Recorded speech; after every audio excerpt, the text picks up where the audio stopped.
जैगम साहब, क्या 26 अरकान असम्बली की नाअहली जो है इसको हम हुकूमत की इंतकामी सियासत समझे या फिर आईनी कार्रवाई? देखें, मैं अगर झूठ बोलने पर सियासतदानों की नाअहली होने लगे तो सारी दुनिया की सारी हुकूमतें गिर जाएंगी, एक भी नहीं बचेगा।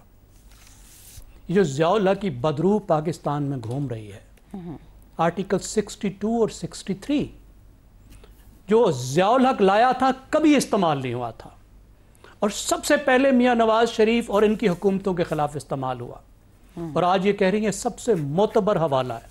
मैं तो हैरान रह गया आज उनकी प्रेस कॉन्फ्रेंस सुन के, अहमद खान साहब की जी। वो जस्टिस खोसा ने जो फैसला दिया था नवाज शरीफ की नाअहली का, उनकी उसके गिर तमाम गुफ्तगू उनकी घूम रही थी और वो कह रही थी कि वो हुक्म देकर गए हैं और वो स्पीकर को अख्तियार देकर गए हैं कि आर्टिकल 63(1)(f) के तहत वो मेंबर्स को निकाल बाहर करेगा और ये उसकी जिम्मेदारी है।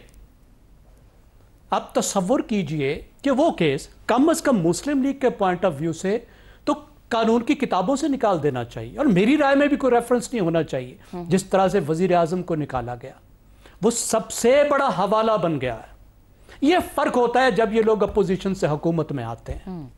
अपोजिशन में कोई और मखलूक होते हैं, या हुकूमत में कोई और मखलूक होते हैं। ऐसा नशा चढ़ता है इक़्तिदार का इनकी नथनों में जब वो हवा आती है इक़्तिदार की कि सब कुछ बदल जाता है। जो सबसे बड़ा इनके नज़दीक अपने ऊपर जुल्म हुआ वो आज सबसे बड़ा ताकत का हथियार है इनका दूसरों के खिलाफ। अब देखिए, वो खुद फरमा रहे थे, वो कह रहे थे 22 साल से मैं कोई बजट स्पीच नहीं सुन सका क्योंकि इतना शोर होता है जी। It is such a routine matter in Pakistan parliamentary practice, parliament के सदर की तकरीर हो या बजट हो, या तो सब मिलके फैसला करें। ये तो नहीं है ना कि आप हुकूमत में जब आए तो फिर वो खत्म हो जाए। आप अपोजिशन में थे तो जायज थे। हाँ। क्या आपने शौकत तरीन की तकरीर सुनी थी? ये कुछ नहीं किया था। हाँ। उससे पीछे चले जाएं, सदर लगारी के ऊपर तहमीना दौलताना ने कपड़ा नहीं फेंका था जब वो सदर तकरीर कर रहे थे। क्या परवेज मुशर्रफ की तकरीर में सबने गो डिक्टेटर गो के नारे नहीं लगाए थे और वो रूठ के गया था और फिर उसने आइंदा सदारती तकरीर भी नहीं की थी? क्या उसने मेंबर्स को निकाल बाहर किया था? तो ये एक रिकॉर्ड कायम करना चाह रहे हैं मेंबर्स को निकालने की। इस तरह तो पटवारियों को कोई नहीं निकाल सकता। अब तसव्वुर कीजिए 26 हलकों के नुमाइंदे कितने लोगों को रिप्रेजेंट करते हैं जी। ये समझते हैं कि ये औकात है अवाम की हक की नुमाइंदगी की, करोड़ों लोगों के रिप्रेजेंट करने की ये वैल्यू है कि स्पीकर साहब के सींगों में जो आएगा तो अवाम के मुंतखब नुमाइंदों को उठा फेंकेंगे कि तुम्हारा बिहेवियर अच्छा नहीं था। दुनिया में कहीं किसी जमहूरियत में नहीं होता। डिसिप्लिन करने का अख्तियार है स्पीकर के पास। सबसे आम अख्तियार वो होता है जो वो इस्तेमाल कर चुके हैं, वो होता है शॉर्ट सस्पेंशन। क्या आप कहते हैं इतने दिन आप नहीं आएंगे? अब स्पीकर साहब ने कहा 15 दिन आप नहीं आएंगे। जब 15 दिन वो नहीं आ सकता तो आप कर ले बजट तकरीर। आपने वैसे उठा के बाहर फेंक दिया। आपने कहा कि 15 दिन नहीं आएंगे तो इसका मतलब है सिक्योरिटी उनको उन 15 दिनों में अंदर नहीं दाखिल होने देगी। तो उसके बाद आप लॉस ऑफ प्रिविलेज कर सकते हैं, आप उनका बोलने का हक छीन सकते हैं, आप उनको कमेटियों से निकाल सकते हैं। रिमूव करने का अख्तियार कि किसी को, किसी भी मेंबर को जो राउडी हो, सिक्योरिटी को इशारा करके सिक्योरिटी के जरिए, ये बहुत बड़ा अख्तियार है स्पीकर का, उसको वो बाहर कर सकता है। उसके बाद आप कर लें बजट स्पीच। लेकिन ये कहना कि डिस्क्वालीफाई कर देंगे और मेरा अख्तियार है और अख्तियार इस वजह से है कि जस्टिस खोसा ने ये फैसला लिखा है और उसने ये अख्तियार दिया है मुझे। I mean this is mind boggling कि ये जमहूरियत के साथ क्या करना चाह रहे हैं। सही। अपने ऐवान के साथ, अपनी हक के हाकमियत के साथ ये जिस लो पे लेकर जाएंगे जी।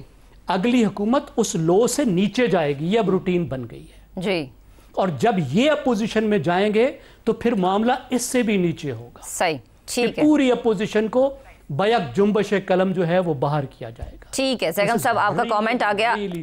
ठीक है, low point, this is a low point for Pakistan Muslim League Nawaz and for Punjab assembly. Shahzad साहब, आपकी तरफ आते हैं।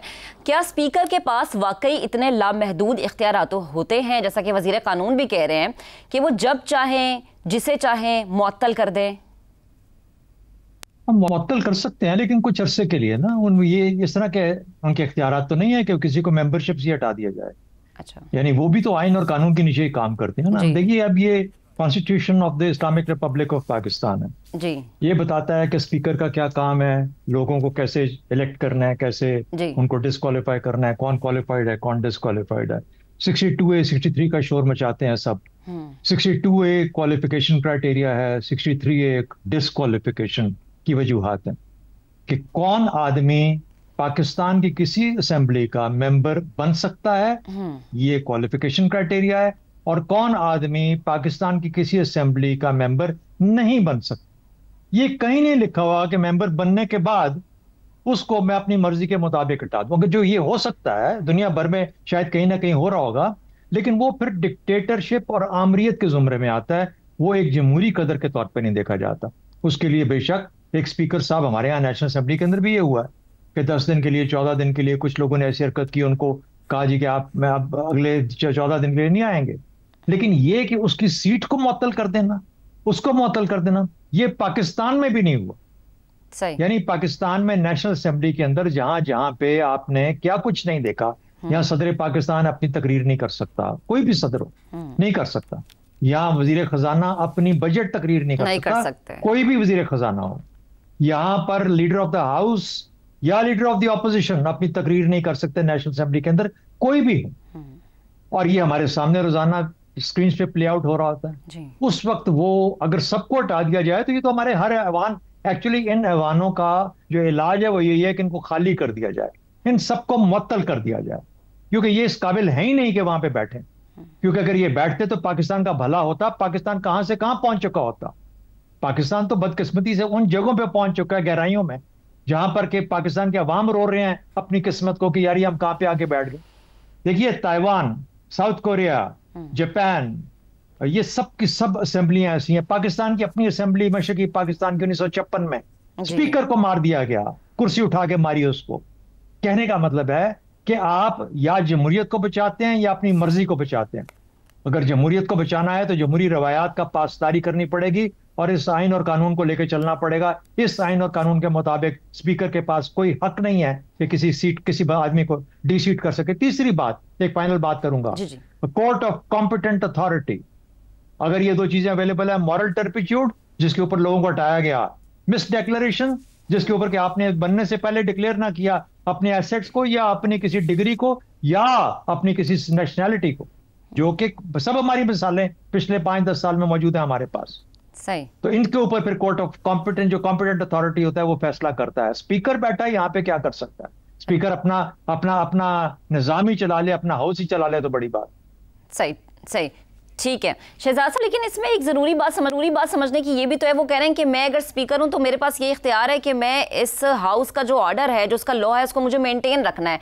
जब आप कुर्सियां उठाते हैं, माइक उखाड़ते हैं, नाजेब अल्फाज का इस्तेमाल करते हैं, जो कि बकौल उनके स्पीकर साहब के वो कहते हैं अपनी हर दफा की गुफ्तगू में, जब ऐसा होता है तो ऐसे में फिर क्या करे स्पीकर?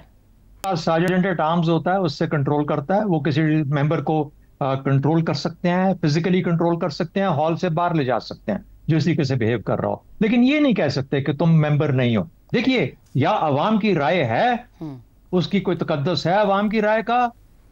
हम तो यही कहते हैं ना कि अवाम की राय सबसे सुप्रीम है। अल्लाह का नायब बना के भेजा इंसान को यहाँ पे, तो अल्लाह का नायब है तो उसकी बात माननी तो पड़ेगी ना। ये कहां से हुआ कि आपने उठा के अपनी मर्जी? देखिए, अर्दवान ने क्या किया, अर्दवान को पसंद नहीं था इस्तांबुल का मेयर जो उसके खिलाफ सदर के लिए इलेक्शन लड़ने के लिए तैयार हो रहा था जी, उसको उठा के जेल में डाल दिया किसी चीज के ऊपर, कोई ऐसी उसके ऊपर लगा दी। तो वो ऑटोक्रेसी होती है, अथॉरिटेरियनिज्म होती है, डिक्टेटरशिप होती है, आमरीत होती है, वो जमहूरियत नहीं होती। फैसला कर लें कि जमहूरियत है या नहीं है। अगर नहीं है तो मलिक अहमद खान साहब, आपने अवाम राय की बात की, लेकिन स्पीकर ने ये भी कहा है कि मैं पंजाब की अवाम को रिप्रेजेंट भी करता हूं। ज़ैगम साहब, आपकी तरफ आती हूँ। 26 अरकान वो अकेले करते हैं, वो अकेले नहीं करते। चले, वो अकेले कैसे कर सकते हैं? He is just one man. Yes. He is nobody to represent everybody in Punjab. चले, सबके सब वो जो मेंबरान बैठे हैं वो सब रिप्रेजेंट करते हैं।